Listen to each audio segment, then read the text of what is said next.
Good afternoon, everyone. Today is my great pleasure to talk about decoherence in molecular particularly the way we approach this problem is through closed system quantum dynamics. And I will fill in this project start with Alice, and hopefully I will fill in a little bit more details about this particular project.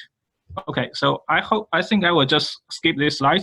Essentially, we are interested in spin relaxation in magnetic field, and particularly for this project, we are studying the T2 process, which is transverse relaxations. And this work has been done as has been supported by the M2QM Center. And in this center, one direction we are looking at is using magnetic molecules as the unit for quantum information processing. And this is kind of the molecule we are looking at. And we have transition metal complex with the y electron, d electron localized on the vanadiums. And the one particular problem for utilizing magnetic molecules for quantum information processing is the decoherence process. And as has been talked about a lot in these sessions, one very important source for decoherence, particularly at a low temperature, is nuclear spins. And for these molecules, the main source for decoherence is those nuclear spins for hydrogens. And as we seen earlier in these sessions, Dr. Freeman's group in Northwestern universities has synthesized a series of this vanadium complex with increasing distance. And the particular puzzle is that as the size of the molecule grows larger, the distance between the electron spin and nuclear spins increase. The decoherence time actually decrease. And this has been explained by the diffusion barrier in their experimental paper. And as for people with background in electronic structures, actually this is a fascinating concept, and we'd like to understand this better from a quantum mechanics point of view. So in order to understand this, we need a theory for decoherence. And the particular theory actually we borrowed from the quantum dots community, which is utilizing the closed system quantum dynamics to study decoherence. And I know there are a zoo of open quantum system theories out there, but since they always involve some approximations we don't really understand, so we choose the closed system theory, which is time-dependent Schrodinger equation, essentially. So in this kind of theory, essentially, we write down the electron wave functions as the superposition of spin up and down. And we assume initially electron spin and the nuclear spins are disentangled. Then we let the wave function evolve. As a result, electron wave function and nuclear wave function will become entangled. And then at a certain time, we can calculate the decoherence as the off-diagonal element of electron reduced density matrix by tracing over all the nuclear spin degree of freedoms. As also talked about in this session a lot, if we have a lot of nuclear spins, this becomes a quantum many-body problems, and the exact diagonalization becomes impossible. And there's also a scheme designed particularly to combat this problem in quantum dots communities. Essentially, the contribution to the decoherence can be decomposed into contributions for small clusters, and we can go from the pair of nuclear spins, which is called pair correlation approximation, and we can include clusters with more and more nuclear spins, and we can add the contribution altogether. And one particular nice feature of this theory is that in this theory we can add pulse, by which I mean in the evolution we can reverse the direction of spins at the time we would like, and which corresponding to the high echo pulse or more complicated pulse as performed in experiments. So essentially we can have a good comparison with the experiments because we can apply similar pulse sequence in our calculations. So this is about, so with the theory for dynamics, we also need to understand the interactions.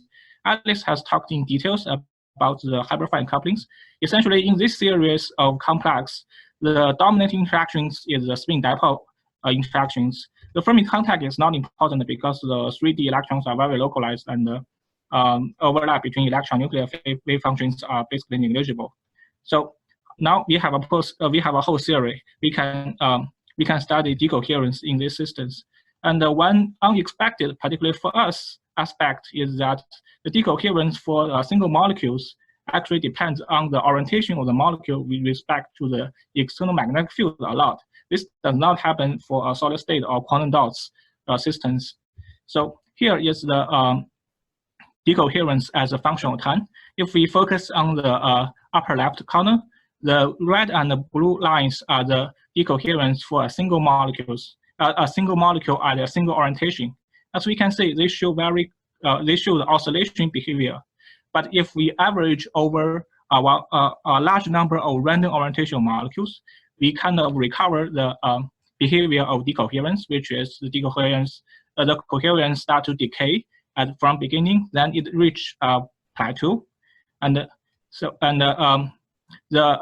longer times, the oscillation behavior of each individual orientations basically cancel out each other's. And once as the molecule size of the molecule become larger, the oscillation behavior of each individual orientation also become more smaller, and eventually we have very nice decoherence behaviors. So the one interesting phenomenon we observed in our calculation is that for single molecules, the decoherence is never complete. From the pair correlation approximation, we can see for the small molecules, we reach a very high plateau, and we call this plateau a residual coherence. And this residual coherence decrease as the size of the molecule increase, which correlates with the experimental measured trend for the T2 in this family of molecular qubits. And since this is a single molecules, and for this size of system, we still can do exact diagonalization. So we have the exact solution, which gives the same trend as the size of molecule increase, the residual coherence decrease, but the quantitative numbers change a lot, but the trend remains the same. So with this theoretical tool, we also can study the effect of environmental molecules. Particularly important for this class of molecules is that we have charged counter ion in the systems with a lot of hydrogens, and we include as a show of concept, we include one such molecules and see how the distance, how the decoherence change with the distance of this charged counter ion. From the left left column plot, you can see once the counter ion is close, it's actually there's a max optimum distance for decoherence to be efficient, and once the distance is very large, like 30 and 40 angstroms away from the molecular qubits, they show a two-step behaviors, and the counter ion charge don't affect the short-time decoherence behavior. So okay. And this also, there are some recent interesting experiments which may be able to, we may able to explain through this kind of calculations. And this is a summary I'm not going to repeat. And for the future, we'd like to study the possibility of the nuclear spin patch design, which has been explored by Dr. Zazurni, and also possibility to use pulse sequence to control decoherence in molecular qubits. Thank you very much. And this is the funding I'd like to acknowledge, basically the M2Chem Center. Okay, thank you very much for your attention.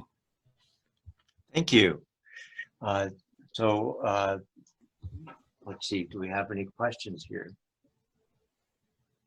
Okay, so I'm wondering if, so you looked at these porphyrins as a source of decoherence because of the hydrogens. Have you looked at other possible sources of decoherence? For this project, we focus on the hydrogen nuclear spins, but this theoretical framework can be extended to other nuclear spins fairly easily, or even electron spins. Mm-hmm.